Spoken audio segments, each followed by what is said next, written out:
Yeah, and every synagogue is like this. Lots and lots of books for study. Now notice the arch again. The arch. Oh, the arch. The arch. To get from the upper city to here. And of course, recognize where we are. We are way above natural ground. Way above natural ground. This, of course, is called an ark because it contains things. Noah's ark contained animals. These arks contain Torahs.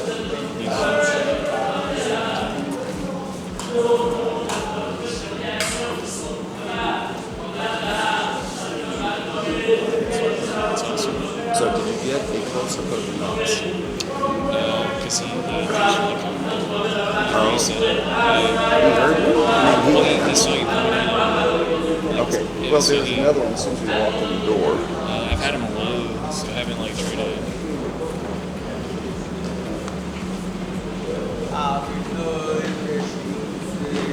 This is considered a good area to go to because you're getting a little closer to the presence of God. Yeah. So that's the idea. And this guy who just walked by here, he might not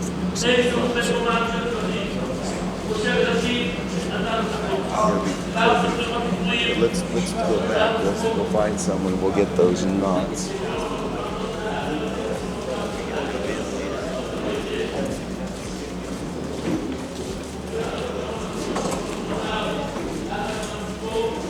Show this way. You show it's in effect. So the Torah.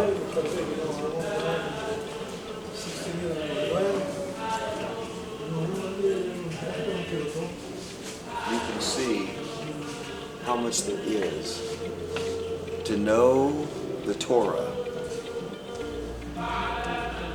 Means you're going to be all right. There's so much. It's like memorizing Encyclopedia Britannica. There's so much information. You have differences of opinion, of course. You have the House of Hillel and the House of Shammai, very different views. So each one of these books is like from a different rabbi? Or? No. You have the Mishnah, and then you have commentary, the Gemara. And within that Torah, you will have different rabbis besides Hillel and Shammai and Levi and so forth. Different ones voicing opinions about what the Torah says and try to make it very practical. I have a Ketzer Shulchan Aruch at home that is the best thing in English you can get that will give you an understanding of what you'll read if you read Hebrew in the Torah. Okay. And it covers everything. It's very practical. For example, when you go to the restroom, you cannot think about God. It would be wrong. You never would mention God. When you wake up in the morning, you cannot take 4 steps before you've washed. You have to know it. And of course, we get so much about, there's a lot of superstition in there. They believe that during the night, demons, evil spirits, can come in and they come through your fingertips. So before you ever take 4 steps, you take that water and you must pick it up, right hand, put it in your left, fill it, and pour it like this when you're at the fountain. Yeah, we saw that. Yeah.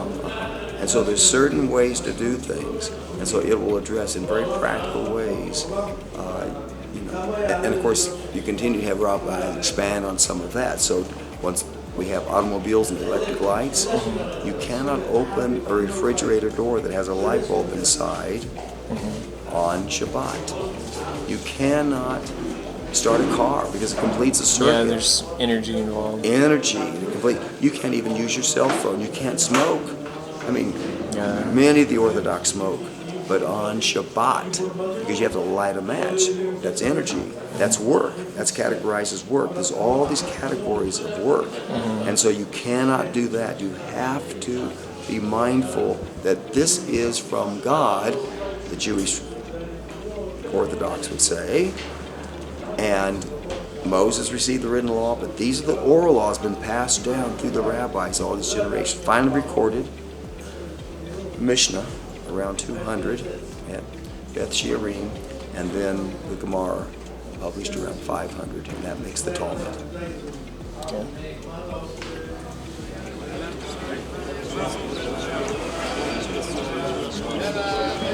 Okay, what do you see? You are seeing prayers put in the cracks of the wall. And of course, the cracks are just full of prayers. They're stuffed everywhere. Anywhere there's a little place, stick a prayer. And in fact, you can even take advantage of the phone company that provides as a service. You can send them a text, they print it, and every day they'll come down and they'll stick your prayer in the wall so that you can ask God for favors. Or you may be asking Menachem Schneerson. Or you may be asking the Rambam, Maimonides, Second Moses. And so, again, I guess I'd say there's a lot of superstition.